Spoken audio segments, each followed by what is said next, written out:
the Italian-American experience is such that when your parents and my parents, my dad came from Italy when he was 15 in 1929. My mom was born here, but her family was here just 1 year. Her sisters were really born in Bari, or near Bari, a town called Giovinazzo. That comes from the Naples area, Avellino. But when you're struggling to become American, there's this sense that you want your kids to be American, and in those days, they didn't have the same motivation to teach us the language. So as a result, I can get along fine in an Italian restaurant, and I can probably understand a lot of what you say in Italian, but I can't speak it as well as I want. But a few phrases like io sono orgoglioso della mia origine, and I am proud of being not only an American, but having an Italian heritage. I think that's important. Now, my upbringing is much like your upbringing, much like the upbringing of many of the ethnic groups that came to this great country. Dad came here in '29 looking for a job. Only had a 4th grade education in Italy. His father was not feeling well, so he had to support his 3 sisters. At the age of 15, couldn't speak the language, and his mother couldn't get a job for 2 years. Didn't know that when he was leaving the Naples area, because he couldn't get anything there, any work there, that there would be a depression over here. So for 2 years, he literally shined shoes in Harlem, where they lived, and held, he told me, the umbrellas for the wealthy black and white folk by the Apollo Theater to get 2 cents or a nickel when it rained. So you talk about starting in America at the bottom, and this is my experience. By the time I was born in 1940, that became a grocery store in what is now called the South Bronx, because Dad did open up a vegetable stand on 145th Street and St. Nicholas Avenue because he realized that there was a business. So at the age of 17, 18, he became an entrepreneur. By the time I was born in 1940, that was the grocery store and the vegetable stand on Tremont Avenue. That was my childhood experience, because my brother, sister, and I were raised European. We had to, after school, come to work. We all had our responsibilities. I used to study sitting on the back of pear boxes and apple boxes in the back of the store in between delivering orders, and it made me tough. Tough enough to beat Bella Rabzug in the last race, because I had to debate her 11 times. She thought I was going to be a pushover, but I guess when you're raised tough and you're raised to be self-sufficient, which I believe is the Italian-American experience, and I go around the country talking like this because it's my experience, and I know it's your experience, and it should be America's experience, because what we have to offer as a major ethnic group, and this does not exclude the Irish and the Germans and the Polish and all the others. Certainly, I imply that they have the same potential and ability, but I have to talk from my experience. And my experience tells me that we have a wonderful set of values as a people. We believe in God. Now, I still go to church on Sunday, and it's kind of an occasion, like it was for Dad and Mom. You know, Dad was dirty all week in the store, but Sunday, I mean, he had his nails polished and he had that hat, and he was proud to take us to church before we went to dinner, either at home or a restaurant, and that became a great confidence builder in me as a young man, and my sister and brother. So I'm doing that today with my kids, now at the Immaculate Heart of Mary Parish. But I think Italian Americans feel strongly that life is not as good as it can be without some belief in something else besides the day-to-day distractions and material things that we have. Whether you're Roman Catholic, and most of us who are Italian American are, but you could be something else. And frankly, when I talk to my Jewish brethren, I say the same thing. It's not important who you believe in or what you believe in. It's important that you believe. All right? So our number one value, I believe, in our heritage, is the fact that we put what we do in the context of something broader and more important, something transcendental that goes beyond the day-to-day cares that we have. Coming right behind that value, I've defined 4 values. And I've written this out, and I'm going to send a letter to Joe here on it. I just sent it to the National Italian American Foundation in response to what Peter Sammartino did at this Orlando conference, because I'd like to see a more aggressive, assertive approach by Italian Americans in projecting their values. Because if they spent more time doing that and less time worrying about what people were saying about them, then we would be winners. In other words, when you start getting into defending what people say about you and not spending time minting the positive side of the coin, what you're doing is dignifying the indictment. It brings more attention to the negatives rather than projecting how good you are, so that people really see, hey, there is a role model for us. That's the way you raise kids. By the way, kids are not impressed by what you say. They're impressed by what they see. Kids, in their totality of experience, reflect the role model of their parents, what they see, not what you say. And that's the way I would like to be in society for Italian Americans. That's the way I think I am. I'm going to try to change that energy, that emphasis on let's not get too caught up, in my mind anyway, on what people are saying about us, but let's show them how good we are. The second value is the family. What better value for the United States of America than strong families? Government has not yet found the substitute for the family. There is no substitute. There is no institution that can replace a mother and a father or a single parent. Now, we know the reality today of single parents. We can't make everybody into what I would call a traditional family, but I know Italian Americans love traditional families. They love to stay together. I've seen so many of my friends who, when there's a divorce in the family, it's almost like death. I mean, they feel so strongly that if there's a union, it should stay. Not that there hasn't been divorce in our experience. There has been. But it's not taken lightly, because Italian Americans feel that that commitment is a commitment that transcends the mother and the father, the husband and the wife, because there's the kids now. There's a responsibility. There's an intergenerational responsibility, and no matter how painful it is, the last resort has to be breaking up that family. And that's a value that this country needs, because if the family disintegrates any further, where are we going to be as a society? It took ancient Rome 700 years, and we know what their moral values became at the end. Not very good. With television today and communication, it could take us literally 200 or 300 years to go the same way if we're not careful in keeping these valuable institutions together. And what I love about my heritage is that we love the family. We don't separate the grandparents and say, now, this is your part of society and this is ours. We like the extended family. We like to bring the grandparents to the table. We're proud of it. In fact, they have an honored place at the table, much like the Japanese. And in the country today, I don't see that. We literally in government have to find programs like the action program called Grandparents, it's the Foster Grandparent Program, where we're looking for excuses to get grandparents to take care of kids. Many times not their own kids, someone else's kids. What's wrong with the family staying together as much as possible? And that's an experience that I have found from my heritage that works. So we like the family, we keep it strong, and that's good for America. Number 3 value. My father was very proud to come home every night. Man that was not too literate, obviously, with a 4th grade education, but he worked very hard. And in fact, before 1951, I was 11 in 51, he worked 7 days a week. That store was open even on Sundays. After church, he would go to the store. It was only when he bought out his other partner, my mother then became his partner there as well, and she then started in 51 to go, and she'd have to run home sometimes to cook for us and run back to the store because we lived on 182nd Street in Prospect. The store was on Tremont, 177th Street, Crotona. It could be done. That was our experience. But they worked very hard. But I never forget when my father came home, and he didn't come home at 6 o'clock. He came home at 9, 10, or 11 o'clock. These were 16-hour days.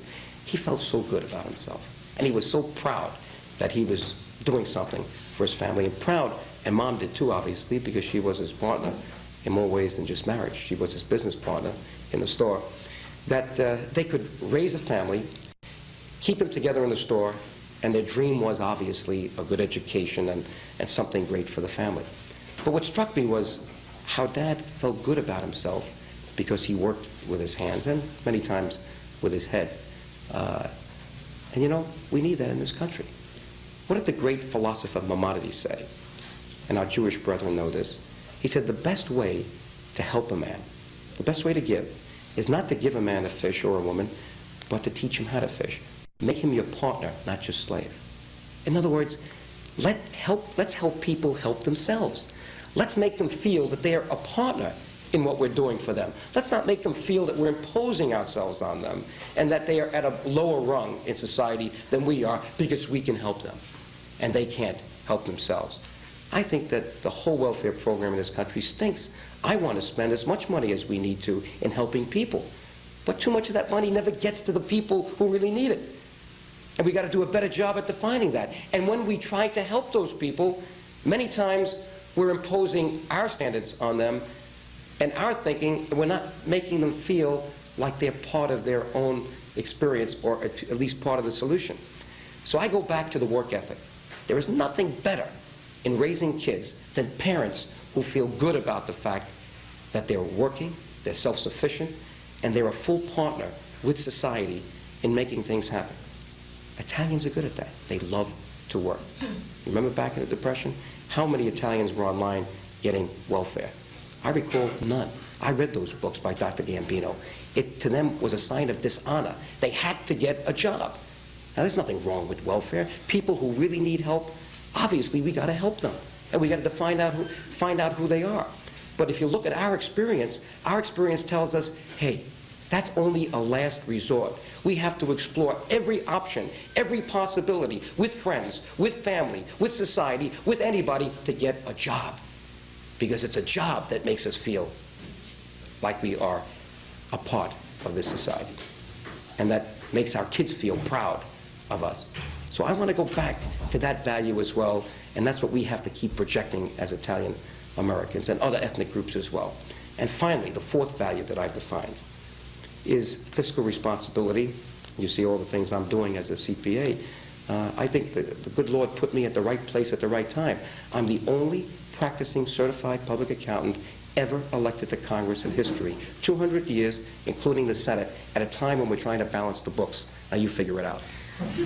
Now, we have 260 attorneys there right now, passing laws like crazy. And we have a complicated court system, as you know. We got regulations and interpretations. Where are the business people to figure out how we're spending $1 trillion a year? That's my quest. That's my crusade.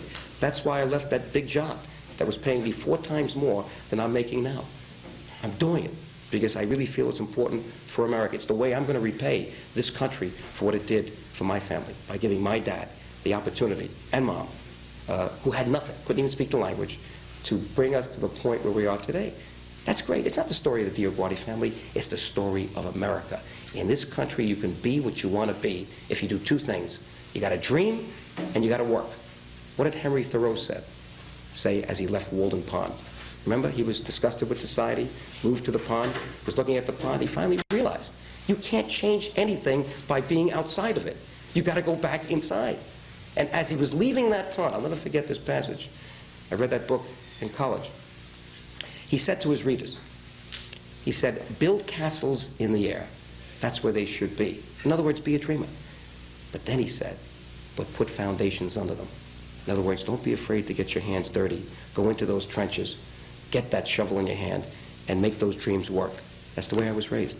That's the way America was built. Are we doing that today? This is the problem I have with the country today. So the fourth value I talked about is fiscal responsibility. Why? Well, my dad used to kid around on Sunday. He was kidding around, but he really meant it. He would sit down with me, my brother and sister. This is recently. He just died last year. And said, Joe, I didn't spend all my Social Security last month. And I didn't spend all the interest from my bank books. He would only put his money in bank books, you know, the Depression mentality. He was literally saving for us. He wanted to leave us a bank book, not a mortgage. Look at what we're doing in this country today. We're now up to $2.4 trillion, the national debt. That's the mortgage we're passing on to the kids. And if you think that's bad enough, hold on to your seats. That is what's on the books. You can't believe. I'm a CPA.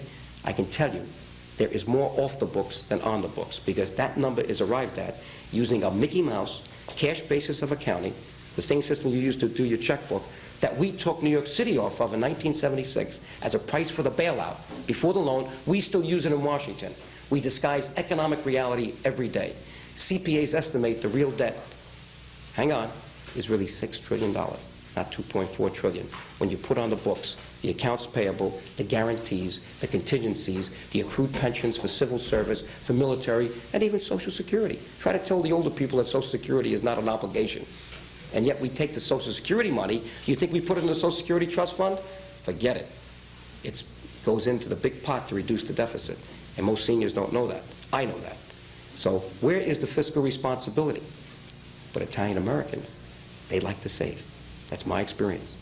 And it's just not mine. I know if you look back in your families, you've got that same feeling that you got to put something aside for the future. And that's important. It's important in more ways than you know. And let me give you one important way. Our biggest competitor today is Japan. Do you know what Japan's saving rate is today? Close to 25%, one of the highest in the world. The average personal savings rate of the Japanese, 25%. You know what ours is today? Below 4. When I became a congressman in January of 1985, we were 5.8%. Now we're below 4. Japan was 20, now they're 25. How can we go from an industrial-based society in this country to a high-tech, information-based, which is what we're doing, like we did 100 years ago. We went from an agricultural-based society to industry without capital. And where do we get capital in this country? We get it from savings, the old multiplier effect. Just take out the economics textbook. We get capital from savings. We're not saving enough. Guess where we're getting it? From the Japanese, the West Germans. They're literally lending us the money to make up our deficit. And we borrowed last year $155 billion, that's with a B, dollars, just to pay the interest on the national debt. And guess who got that money? Do you think it went to poor people? It didn't go for any roads. It didn't go for any jobs. It didn't go for anything that would help society. It went to people who can afford to buy treasury bills, people with money. Interest is the most regressive tax in the world. Worse than that, guess who got the large share of it? Japan and West Germany. Guess what they do with it? They bring it back here and they buy the Exxon building and everything else. Be proud that you're an American first, and then be proud of your ancestral heritage. It just comes slightly behind being American, because without this country, where would any of us be, frankly? Now, on the House of Ill Repute, I'll say a few words about that. I don't know how long you wanted me to speak. And the Treasury to sell the bonds to write the check. So this is the problem right here. The president's not the problem. Unfortunately, he hasn't made the case as well as I just did. And I've sent him these letters. And society, I think, is going to, his history may be the biggest deficit spender the world has ever had, because he hasn't made that point. But let me tell you the point I'm making, because Congress is not going to change. Congressmen today are fat and happy. They love it. They love the confusion. They can spend what they want. They can shovel money at everything, and that gets them reelected every 2 years, because every time they get something passed, they take a picture, and they send you a newsletter. All right? And that's why challenges, that's why it was almost impossible for me to win. New people that are not known have a difficult time winning. Once you're in 2 terms, the average is, I think, 96% get reelected, because the people remember the name, they're not reading all the literature, and that system has to change. I'd like to see those reforms. Whether you're Republican or Democrat, it is not a partisan issue. You want to see, I think, effective leadership. And I think there are people there that have been there so long that they're not being tested as well as they could. So I have to go back to the people, because the real power base, fortunately, is not in Washington. It's out there in the hustings. It's out there. It's the public. But the public cannot do anything if they're not informed. Democracy doesn't work unless you have an informed electorate. The currency of democracy is information, is education. And I'm going around the country with this card, and hopefully soon I will do this on TV as a public service announcement. I'm trying to find the Taxes and Organization to do it now. Are you ready for a tape? American Express, by the way, has made my job easy. They say, do you know who I am? I got a love message. And here's my commercial. You know, some people need that American Express Gold Card, and its $10,000 limit to feel powerful. Others need that Platinum Card with its $100,000 limit to feel really powerful. I've got a card that puts those two to shame. My congressional voting card. My friends, take a good hard look at this card. This is the most expensive credit card in the world. This card has no limit.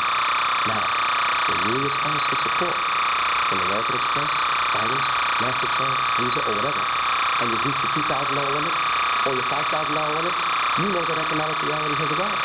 You sit down with the family, you look at the standard of living, you might even defer a vacation. Not with this card.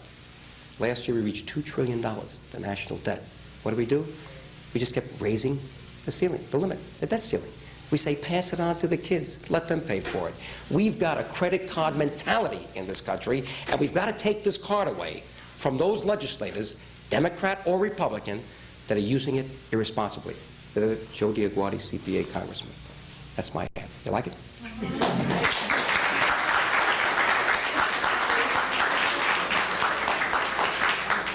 So I'm going to educate the public. I'm going to make them a force for change, a constituency for change. And I'm talking to Joe because I want to get into the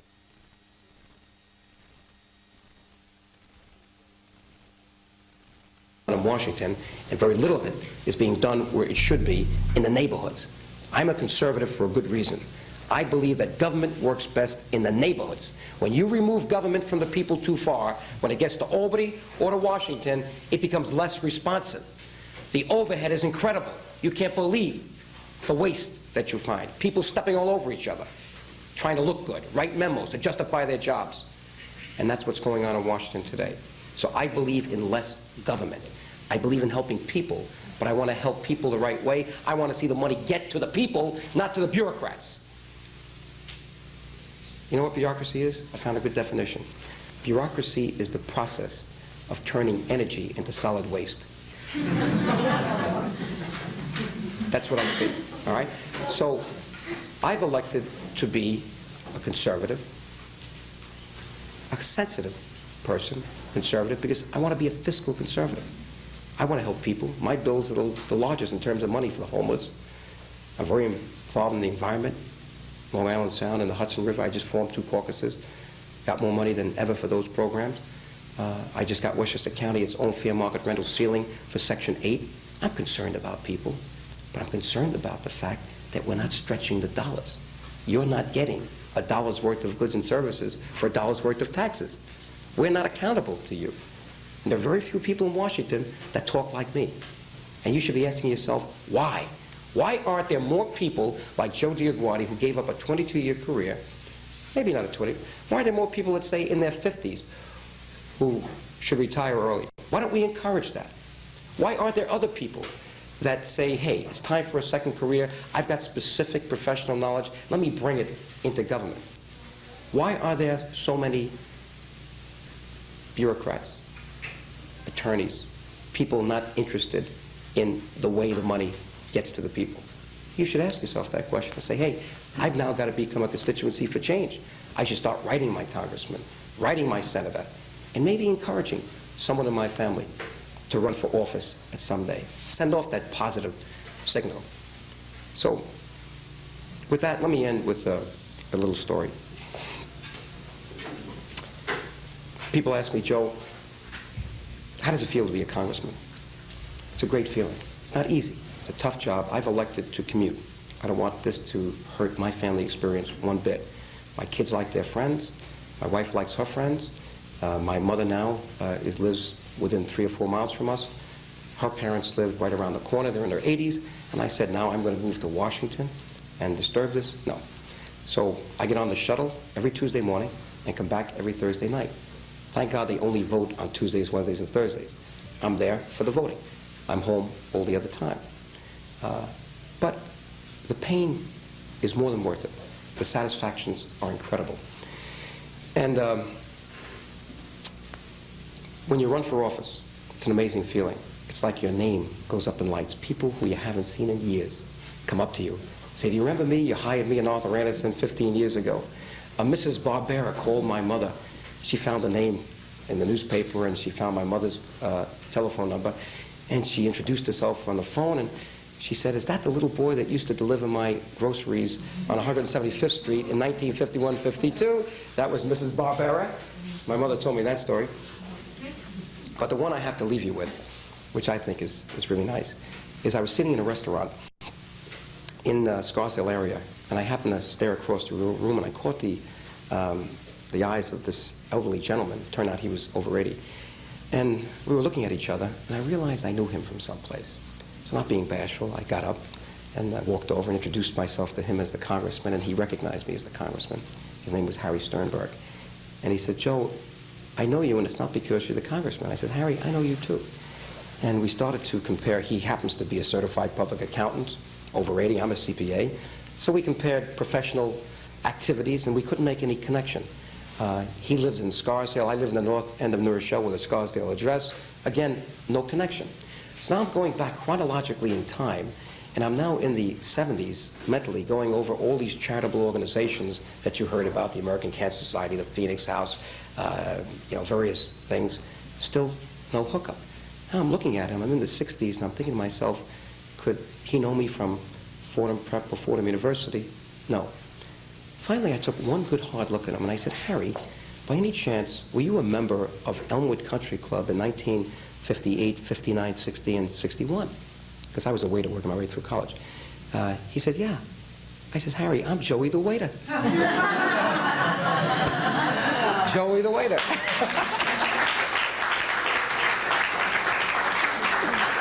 Well, God bless you all. Nice being here with you. And any questions, I'll be If you have any questions, I'll be delighted to take them.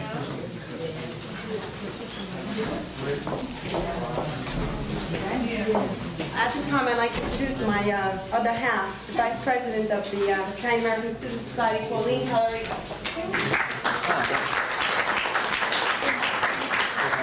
On behalf of the four associations, I'd like to present this plaque. Oh, isn't that Show nice? everyone. Beautiful. Okay. To the Honorable Joseph DioGuardi, in appreciation for his dedication to Italian Americans from the Lehman College Italian American Student Society, the Italian American Studies Program, the Italian Cultural Society, and the John D. Calandra Italian American Institute on April 15, 1988.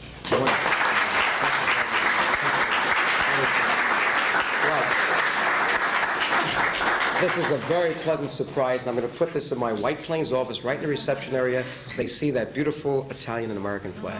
Okay? Thank you. Appreciate it. Any questions on any? I saw a hand go up back there.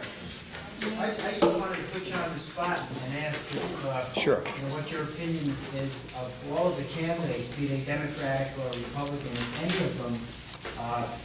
Which one has the greatest fiscal responsibility in your estimation, and perhaps which one of them has the worst? Well, I wish one of them would give a speech like this. I haven't heard yet a speech that's really turned me on in the sense of more than just rhetoric, kind of a vision for this country. You know what we lack today? Let's get just beyond the personalities and the parties. We lack today a vision for what we want to be in this country. And that's why Japan is knocking our socks off. They know where they want to be in 5 or 10 years. We still haven't figured it out. And we're reacting.